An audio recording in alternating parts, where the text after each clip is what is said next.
everybody. Welcome to study number 3 in our Search the Scriptures study. We are in the book of 1 Kings. I hope you're a part of our 20-day challenge. Challenge you to spend 20 days doing the Search the Scriptures study.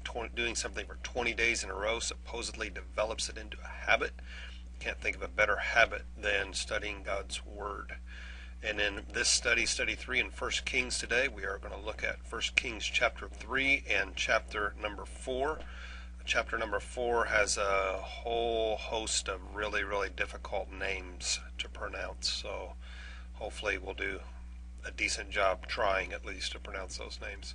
But we will look at 1 Kings 3 and 4 in just a moment. We're going to attempt to answer a couple of different questions. First question is this: Solomon's request was pleasing to God, but was it the highest gift that he could ask for? And what do you put first in prayer? And what do we learn of God's dealings with man from the way in which he answered Solomon's request? Secondly, what good things are said about Solomon in these two chapters, and what benefits did his rule bring to his people? What, according to the writer, was the deepest ground of his prosperity? Well, let's look at 1 Kings chapter 3 and 4 together, beginning with verse 1 of chapter 3. Solomon made an alliance with Pharaoh, king of Egypt, and married his daughter. He brought her to the city of David until he finished building his palace and the temple of the Lord and the wall around Jerusalem. The people, however, were still sacrificing at the high places, because the temple had not yet been built for the name of the Lord. And Solomon showed his love for the Lord by walking according to the instructions given him by his father David, except that he offered sacrifices and burned incense on the high places. The king went to Gibeon to offer sacrifices, for that was the most important high place, and Solomon offered 1,000 burnt offerings on that altar. At Gibeon the Lord appeared to Solomon during the night in a dream, and God said, "Ask for whatever you want me to give you." And Solomon answered, "You've shown great kindness to your servant, my father David, because he was faithful to you and righteous and upright in heart. You've continued this great kindness to him, and you've given him a son to sit on his throne this very day. Now, Lord my God, you've made your servant king in place of my father David, but I am only a little child, and I don't know how to carry out my duties. Your servant is here among the people you have chosen, a great people, too numerous to count or number. So give your servant a discerning heart to govern your people, and to distinguish between right and wrong. For who is able to govern this great people of yours?" The Lord was pleased that Solomon had asked for this. So God said to him, "Since you have asked for this, and not for long life or wealth for yourself, nor have you asked for the death of your enemies, but for discernment in administering justice, I'll do what you've asked.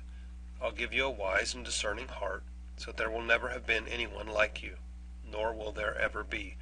Moreover, I will give you what you've not asked for, both wealth and honor, so that in your lifetime you will have no equal among kings. And if you walk in obedience to me and keep my decrees and commands as your father David did, I will give you a long life." And then Solomon awoke, and he realized that all had been a dream. He returned to Jerusalem, stood before the ark of the Lord's covenant, and sacrificed burnt offerings and fellowship offerings. Then he gave a feast for all of his court. Now 2 prostitutes came to the king, and they stood before him. One of them said, "Pardon me, my lord. This woman and I live in the same house, and I had a baby while she was there with me. The 3rd day after the child was born, this woman also had a baby. We were alone. There was no one in the house but the 2 of us. During the night, this woman's son died because she lay on him. So she got up in the middle of the night and took my son from my side, while I, your servant, was asleep. And she put him by her breast and put her dead son by my breast. And the next morning I got up to nurse my son, and he was dead. But when I looked at him closely in the morning light, I saw that it wasn't my son that I had born." The other woman said, "No, the living one is my son, the dead one is yours." But the first one insisted, "No, the dead one is yours, the living one is mine." And so they argued before the king, and the king said, "This one says my son is alive, and your son is dead, while that one says, no, your son is dead, and mine is alive." Then the king said, "Bring me a sword." So they brought a sword to the king. He then gave an order, "Cut the living child in 2, and give half to one and half to the other." The woman whose son was alive was deeply moved out of love for her son, and said to the king, "Please, my lord, give her the living baby. Don't kill him." But the other said, "Neither I nor you shall have him. Cut him in 2. Then the king gave his ruling, "Give the living baby to the first woman. Don't kill him. She's his mother.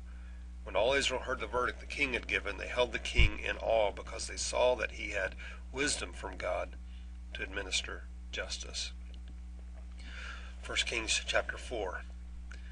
So King Solomon ruled over all Israel, and these were his officials: Azariah, son of Zadok the priest; Elihoreph and Ahijah, son of Shisha, the secretaries; Jehoshaphat, son of Ahilud, recorder; Benaiah, son of Jehoiada, commander-in-chief; Zadok and Abiathar, priests; Azariah, son of Nathan, in charge of the district of governors; Zabad, son of Nathan, a priest and advisor to the king; Ahishar, palace administrator; Adoniram, son of Abda, in charge of forced labor.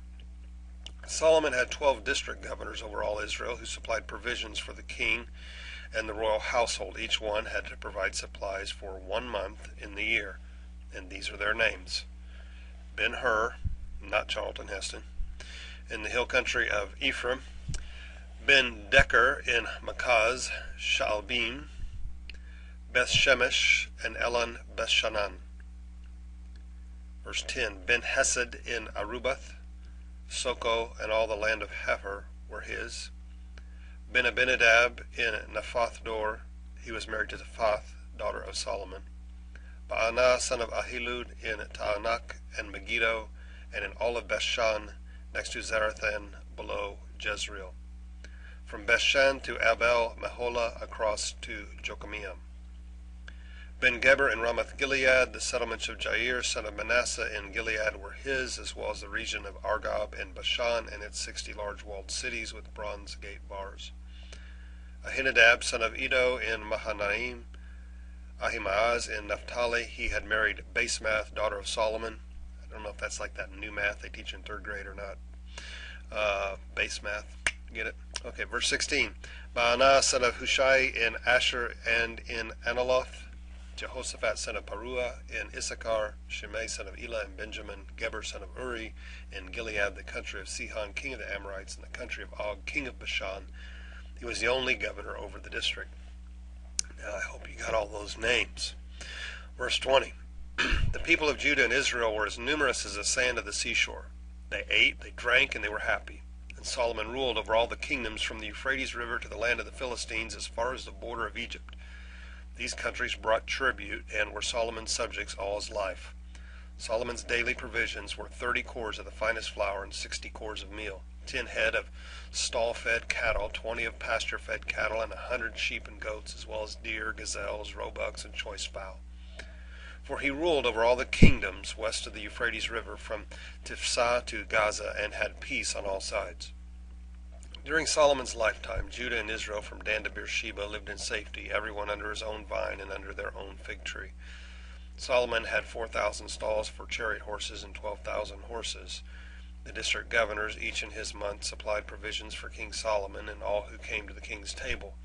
They saw to it that nothing was lacking. They also brought to the proper place their quotas of barley and straw for the chariot horses and the other horses. God gave Solomon wisdom and very great insight, and a breadth of understanding as measureless as the sand on the seashore. Solomon's wisdom was greater than the wisdom of all the people of the East, and greater than all the wisdom of Egypt. He was wiser than anyone else, including Ethan, the Ezrahite, wiser than Hemam, Calcol, and Darda, the sons of Mahol, and his fame spread to all the surrounding nations. He spoke 3,000 proverbs, and his songs numbered 1,005. He spoke about plant life, from the cedar of Lebanon to the hyssop that grows out of the walls. He also spoke about animals and birds, reptiles and fish. From all the nations people came to listen to Solomon's wisdom, sent by all the kings of the world who had heard of his wisdom.